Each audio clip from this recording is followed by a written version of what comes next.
The first clue did not look like a clue.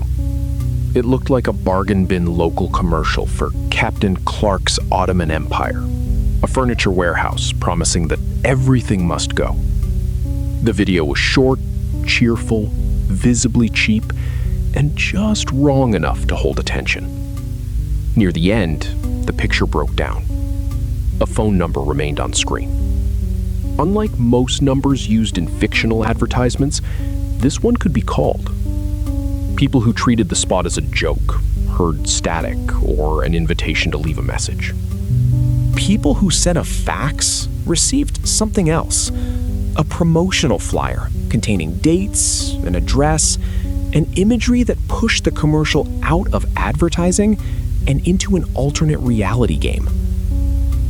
The Backrooms movie needed an ordinary place that could plausibly hide an impossible opening. A furniture showroom was almost too perfect. It contained fake bedrooms, fake living rooms, fluorescent aisles, warehouse walls, and the promise that familiar domestic spaces could be bought in pieces. In the film's setup, Clark works at the store and discovers a doorway below it.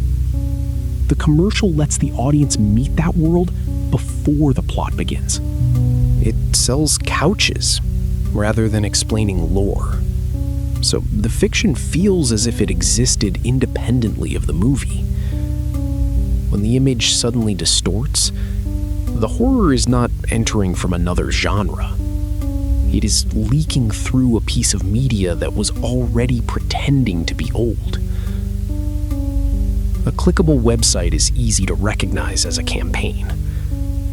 A telephone line is more intimate. Calling requires a person to decide that the fictional business may answer. Faxing the number is stranger still, because the technology matches the period and the office world aesthetic of the story. The returned flyer rewarded viewers who used the less obvious channel. It could be photographed, shared, inverted, enlarged, and compared with frames from Kane Pixels' earlier work. The campaign therefore produced its own evidence chain. One person called, another faxed, someone else decoded the image, and communities assembled the results. The audience was not merely waiting for a release date. It was performing the same kind of archival investigation that built the Backrooms fandom. The most useful clues were not random, spooky symbols.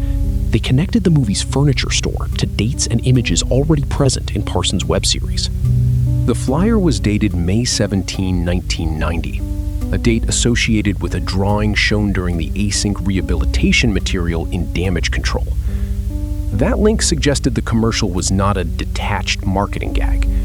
It occupied the same broader language of corrupted corporate records, damaged memory, and institutional concealment.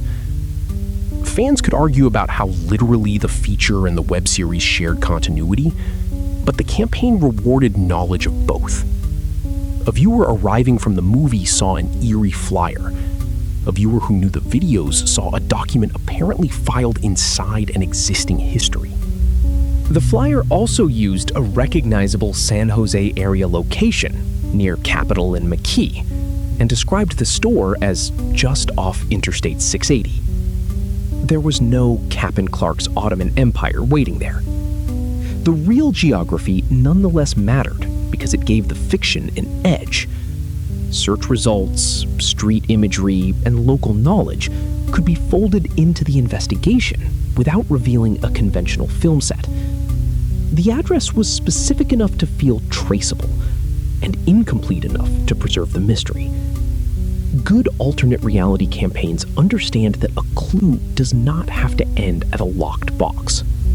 Sometimes its job is to make the boundary between promotional design and ordinary infrastructure briefly uncertain. At normal speed, the last seconds register as a broken tape. Paused and adjusted, the image offers more. Reversed or inverted material, a flash of the space behind the sales pitch, and visual echoes of the movie's doorway. That is why the spot survived after the first wave of calls. It was short enough to replay and dense enough for viewers to disagree about what they saw. The cheap typography and overacted enthusiasm were camouflage. A polished horror teaser would announce that every frame deserved analysis. The commercial pretended not to know it was important. By the time the corruption appeared, the viewer had already accepted the fake store as a piece of local television. The campaign moved across formats that normally do not belong together. A commercial could appear during streaming television, then circulate on YouTube. A phone number produced sound. A fax produced paper. An address pushed people toward maps. Older Backrooms videos supplied dates and visual references. No single step was especially difficult, but the chain encouraged different people to contribute. That is more effective than hiding one impossible cipher in a poster. The reward arrived quickly enough to keep the search moving, while the larger meaning remained open. Even viewers who never placed a call could watch the investigation unfold and feel that the movie had already begun, outside the theater. The Backrooms became famous because an ordinary image acquired a story. Then thousands of people added evidence, rules, and competing explanations. The Ottoman Empire commercial repeated that process on purpose. It did not begin with a narrator telling viewers to solve an official ARG.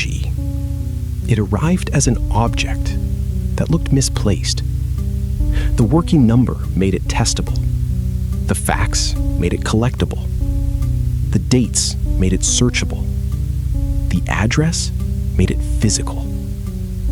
The campaign borrowed the habits of the community without requiring viewers to memorize a wiki. For 30 seconds, a fake furniture store felt like a real piece of media with something buried inside it. That was a better invitation into the film than another 2 minutes of plot.